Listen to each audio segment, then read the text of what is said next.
Takes a while for it to go all the way over. There we go.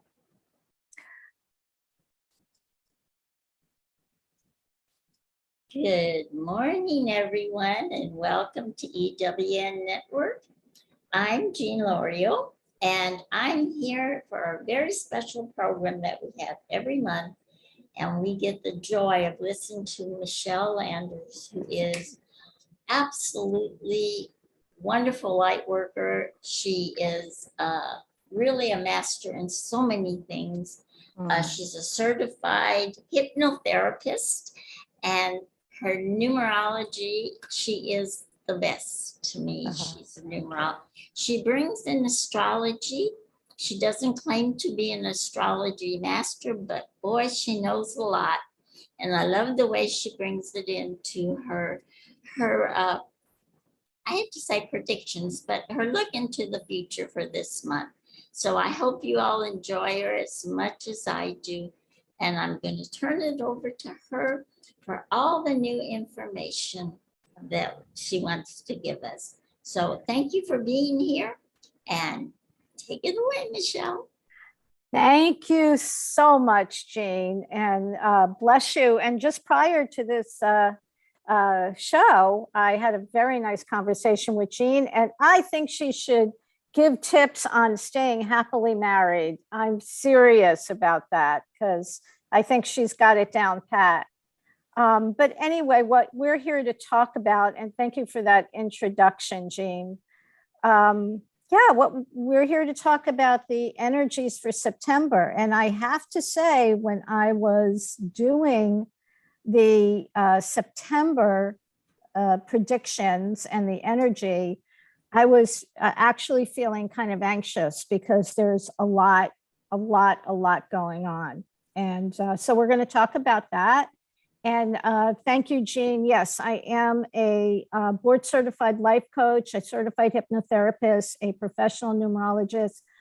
What I know from astrology is a little bit that I've studied, and I glean a lot of information from some expert astrologers. So that's what I'm going to be sharing as well today. And I love how the numbers absolutely confirm or validate the astrology as well. So let's get started. So first of all, September is often a high point month, so to speak, of the year, in the sense that whatever the energy of the year is, September will always magnify that number. So why is that? Well, September is standing alone. It's a 9-month. And you may or may not know this, but whenever you add any number to 9, it will total that number. So as an example, if you added 1 to the number 9, that would equal 10. But what's 1 plus 0? 1. So when you add 1 to 9, the total is going to be 1. If you add 2 to the number 9, 2 plus 9 is 11, right? So 1 plus 1 equals 2. So adding 2 to the number 9 would be 2, and so on with the number 3 and so forth. So you kind of get the idea, right? So what does all that mean? So 9 alone is an expansive number. So whenever you add a number to 9, it's going to expand upon it. So it also means whatever the lessons, the gifts, or the challenges of the year, numerologically, it'll, in a sense, be in our face, so to speak, in September. So it's also a time, September, we're getting into that harvest season, and it's quite appropriate because it's time to begin to kind of wrap things up and start to prepare for, guess what? And I can't even believe I'm saying this, the energy for 2023, which is upon us. So at any rate, September, standing alone, is a 9-month, which is always, to some degree, it's going to be emotional, and it has some elements of endings to it. So more so than ever, we will hear about things ending or changing or transmuting. It doesn't have to be big things, but it'll be something. There's always some type of wrapping up or expansiveness in September. So we can expect that September is a month full of major vibrational shifts, and we're being bombarded with so much energy as it is. And in addition, which I found out, we have 6 major planets that will be in retrograde. And I'm going to talk just briefly about that. So we have Jupiter, which is expansion, Saturn, which is the teacher, Uranus, which is surprises, Neptune is dreamy, ethereal, secrets underneath the surface. We have Pluto, which is regeneration, transformation, rebirth. It's also about looking at things differently. And then on the 9th of September, and by the way, those planets are already in retrograde, we have Mercury, which is all about communication, and that's joining the party of retrograde planets. Now, I do want to point out that a lot of astrologers, well, all astrologers seem to have different opinions as to how deeply we're affected by retrogrades. But I think it's safe to say it will have some influence on our energy.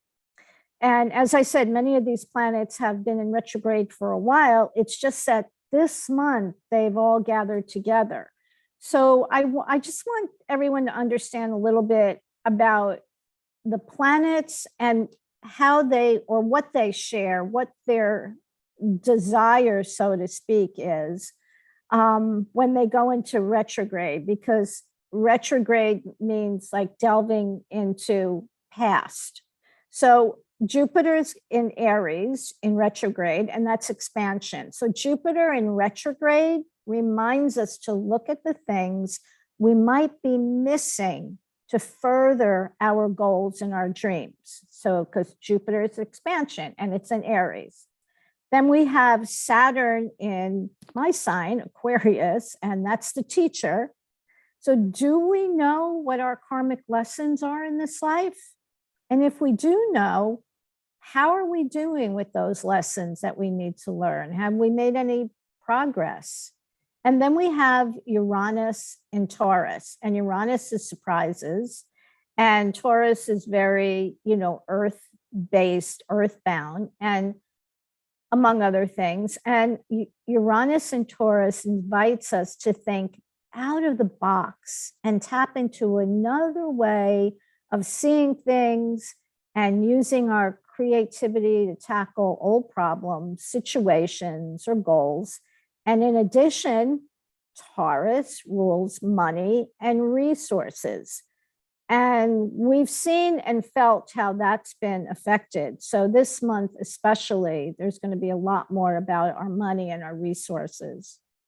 So Neptune in Pisces, dreamy, ethereal, secrets, that whatever you call it. I forgot what you call it. So Neptune, a transit. I'm sorry, that word just escaped me. So that transit of Neptune and Pisces invites us to take off those rose-colored glasses and see ourselves and see others clearly, not in a judgmental way. But sometimes we tend to not want to, peek behind the curtain or look under the rug. We sweep things under the rug. And Neptune in Pisces invites us to look at things more clearly. Pluto in Capricorn, that's regeneration, transformation, rebirth. What is our relationship with our personal power? Do we embrace it? Do we use it to manipulate or bully others? And let me just do Mercury in Libra. So Mercury in Libra, we pretty much know all about Mercury, right? In retrograde, it's all about communication. So during this period of time, if at all possible, it's just not the time to begin anything new. And, you know, we have to watch out for glitches or be aware of glitches in technology, glitches in communication. It's a really good time to kind of reevaluate your plans, watch your words. And since it's in Libra, it's also about finding balance.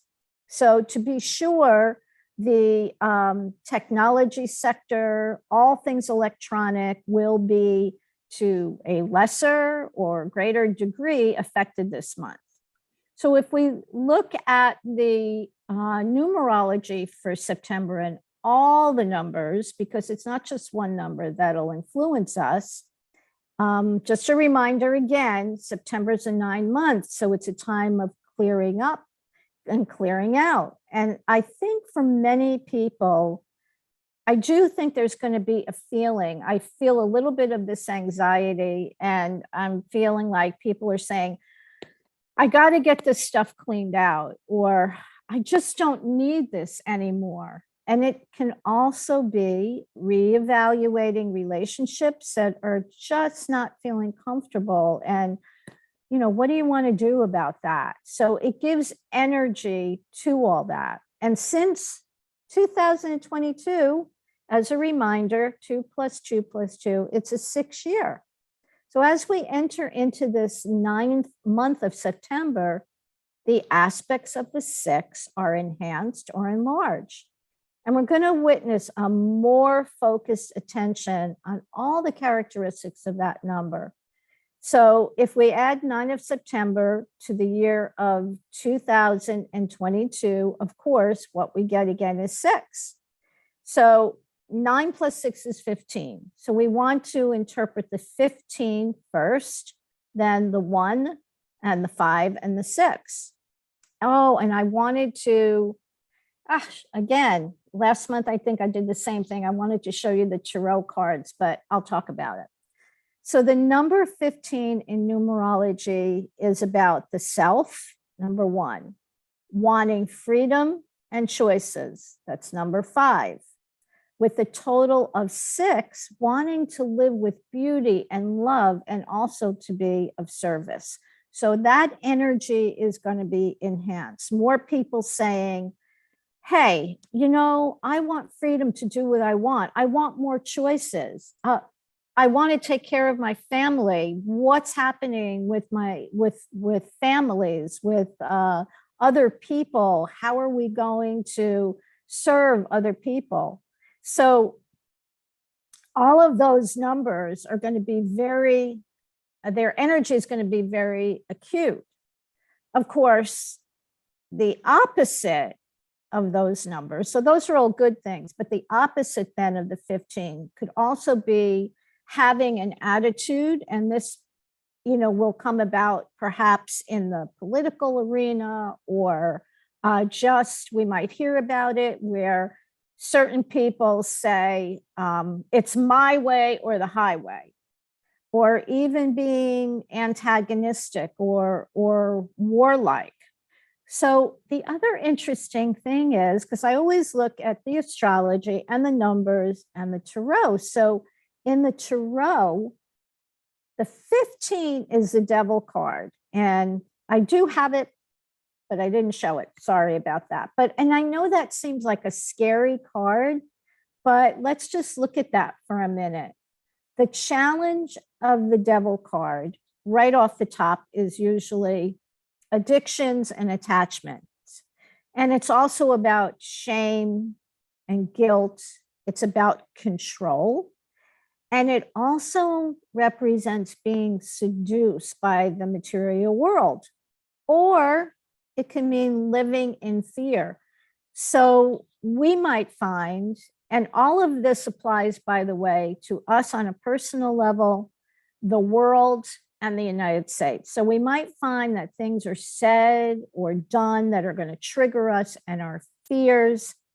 But it also, the good news is, it can bring light to things that are shameful in this world. And there, another piece of it is also about imprisonment or feeling imprisoned.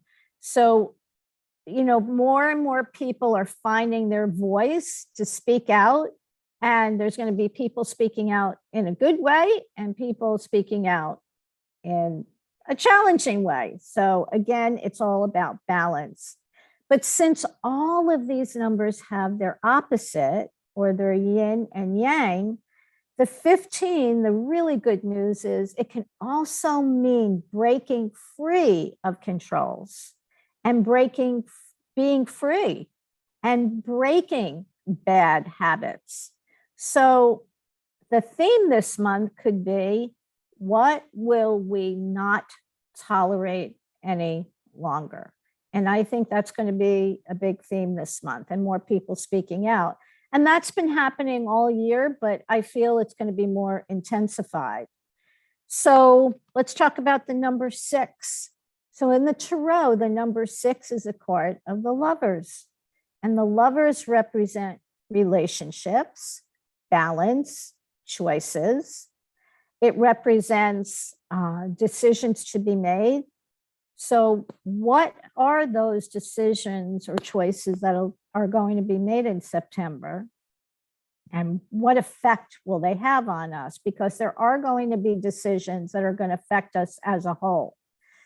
So on a personal level, we also have to be very cognizant, very careful, because whatever choices we make under this influence is going to have probably immediate ramifications. It's kind of like you make that decision, make sure it's a good one, because it might come back right away, in a karmic fashion.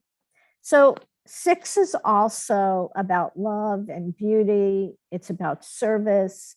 It's about health. And so I think those issues are going to be top of mind. What are we going to do as far as our health is concerned on a global level? It's about our homes and family, and the issues concerning family and challenges is going to be a big topic this month. It's about our responsibilities, and along with the 3 2s of 2022, it really enhances female issues, and female issues having to do with home and family. And what's interesting about the number 6, and this was something I was taught and it just made so much sense.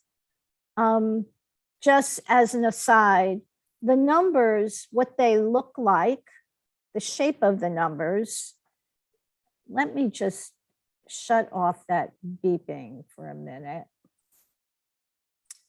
The interesting thing about the numbers and letters in numerology, as I said, the numbers not only have a meaning, but their shapes mean something. The letters, which have numerical correlates, also the shape of the number, the shape of the letter says something, like a U. When I see U's, although they're very creative, usually, or often they can be writers, but the U isn't really balanced. So it can be kind of shaky emotionally. So that's just a little bit of information on how numerology is so all-encompassing and how there's so many meanings to everything. So getting back to the 6, what was I saying about the shape of the 6? It has fullness. If you see a 6, it has fullness at its base, and it often represents the womb. So I think there's going to be a lot of backlash about, I don't mean to get political, I'm just saying what I think is going on. The Roe versus Wade overturn, I just think we're going to be hearing a lot more about that and the backlash of that. Now, the 6 and all those 2s are also about partnerships. So this could mean forging new partnerships or agreements. It also can be ending partnerships and having disagreements. So this month, we also might feel this pressure surrounding what is the right thing to do. So again, here we have the number 6, which is about service, about health, about families. And just know that the 6 can be a perfectionist as well. And 6s like to give advice, which is great. There's a lot of counselors, therapists, coaches, healthcare providers with heavy 6s. And that's great. It's, 6s can give very good advice, but 6s also have to be careful of not tipping the scales and becoming meddlesome. So where do we need help? Where are we giving help? And we just have to be careful about interfering where we should not. Now, again, all of this that I'm talking about, it goes for the world, it goes for the USA, and even in our private everyday life. So health is a big issue, service is a big issue, the family is a big issue, interfering is a big issue.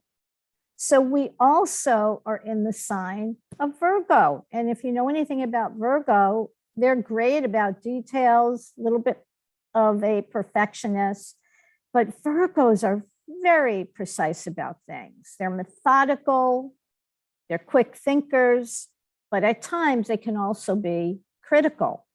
So all of that energy, you see how that's forming. It's being outspoken. It's a lot of things. I want to be heard. I want to be heard. I have something to say. So all of this is coming to a bit of a head in September, but the next couple of months are going to be critical as well. It's like a culmination. The energy is starting to build, and there's going to be more intensity in the next coming months. But let's just stay with this right now. So after the 9th, things began to get a little bit confusing. First of all, of course, with Mercury in retrograde.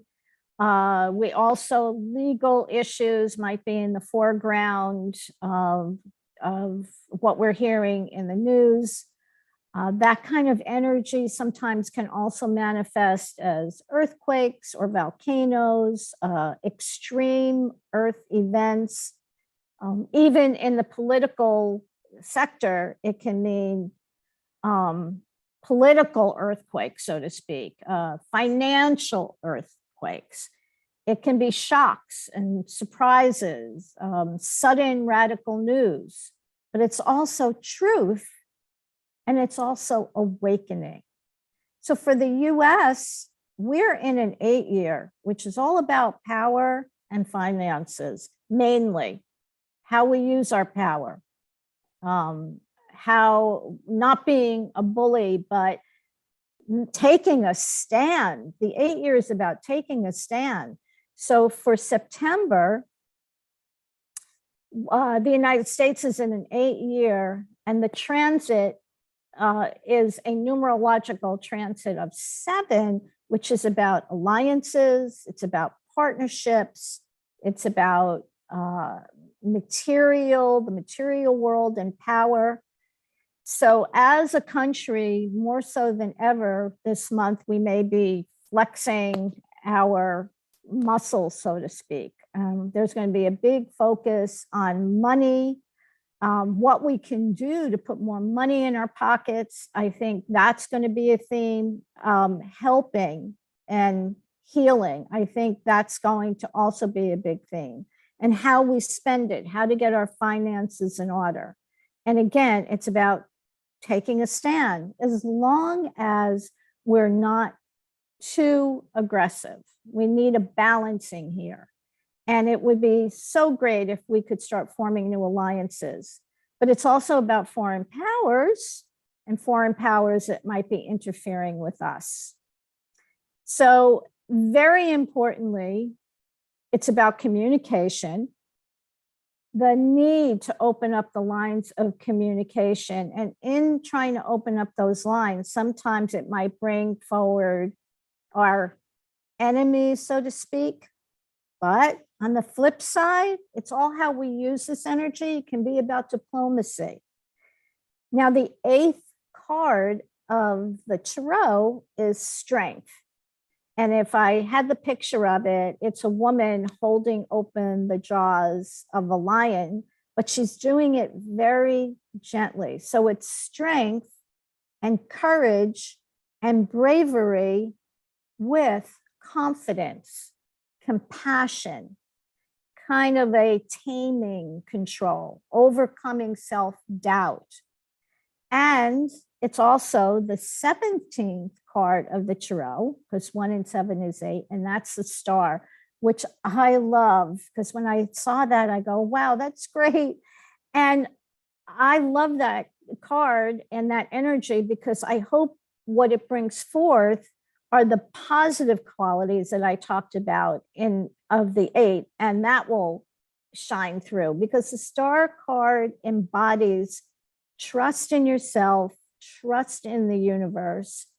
And it also represents healing from chaos, feeling inspired to achieve your hopes and your dreams. It's new beginnings, it's analysis.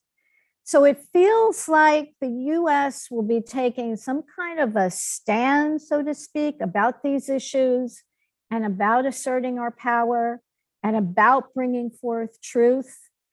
And again, we just have to be careful about overdoing it, about interfering where we shouldn't. So another piece of this, a big piece of this, is in some way we're going to be revisiting the past, or some occurrence of the past, or some issue of the past is going to come back around. And it's going to require us to dig deeper into facts and information and what they have to say.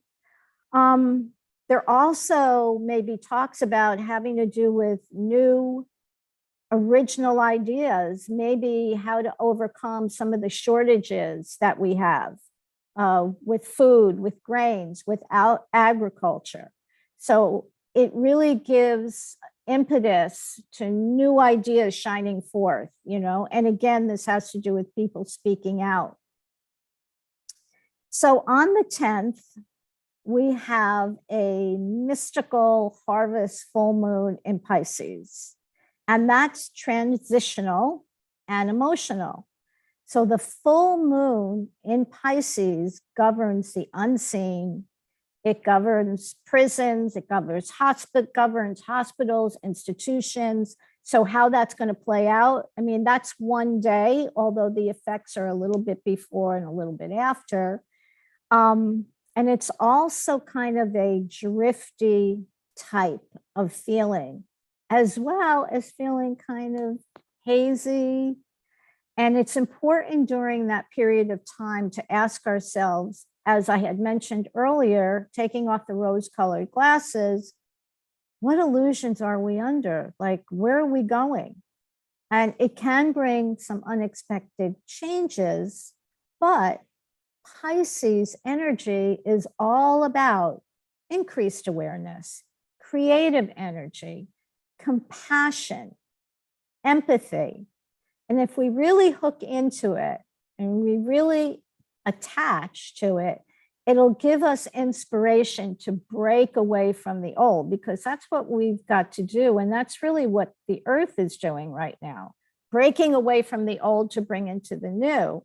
And unfortunately for some people, a lot of people, I don't know, but I heard a saying once, and I said, yeah, I can identify with that. Going into a new, going in and getting your freedom has claw marks attached to it, meaning that sometimes we go kicking and screaming to our freedom, not realizing and not trusting what lies ahead. So that's really important, to be open to hearing things differently. Really, that's a big, big theme. Looking at things differently, hearing things differently with an open mind.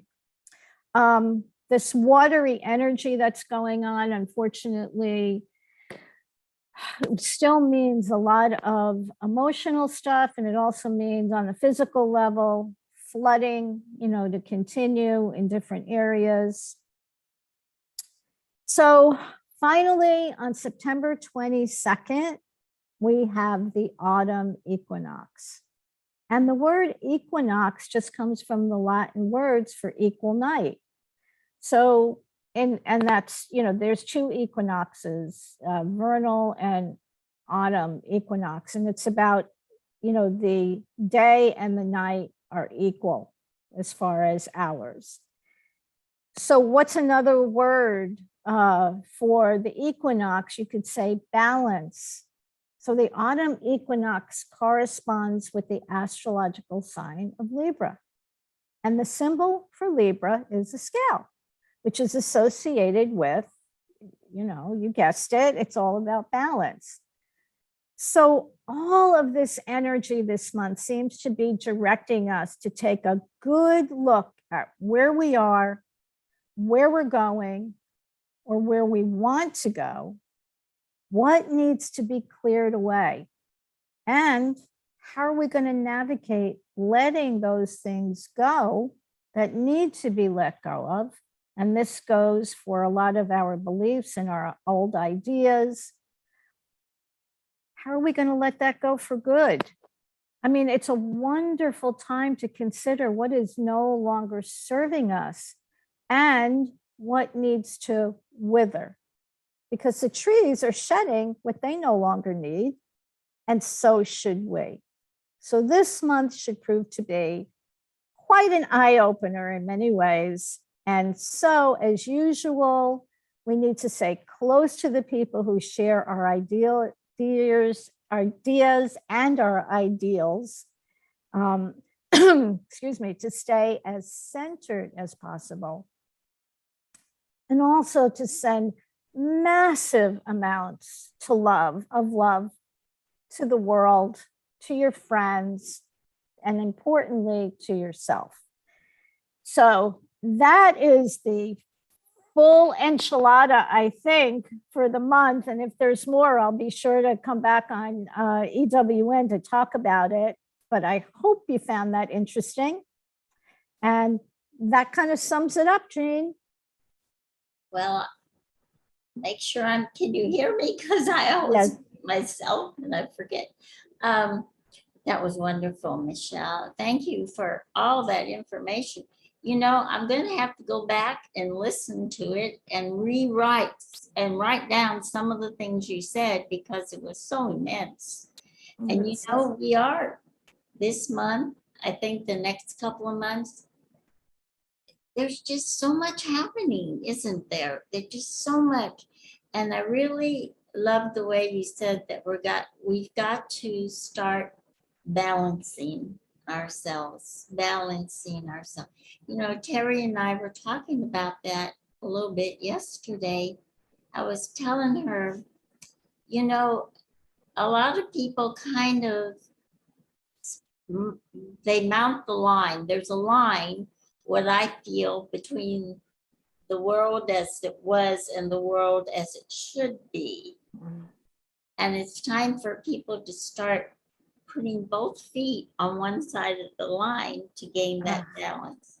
Time to lift that foot up and bring it on the other side of the line. And all your information is just helpful in doing that. So I really thank you for that. I hope everybody enjoyed it. I want to tell you something, if you don't mind. If anybody's ever tried to balance an egg during the equinox, I have done it. You can actually balance an egg on it, on one side, either the point side or the upside, and you put it on a table someplace flat, and during the equinox, you can get it to stand straight up like that. I don't know if anybody's ever tried that. I have heard that, and I've never tried it. So I'm going to try it. Thank you for that reminder. I have tried it, and it does work. It works. So anyway, I know everyone is just so anxious to know how they can contact you. Where there's been some activity on the chat. So I have all the information listed on the web, but tell us how they can contact you. And by the way, everybody, if you don't know anything about numerology, her book is the best book you can Oh, thank get you. on it. And she has another book that I just dearly love. So look at her books and tell us, please, Michele, how can we contact you? Okay, thank you. Well, you know, anybody can, they can text me. Because more and more people are texting. And you can text me at 954-444-6955.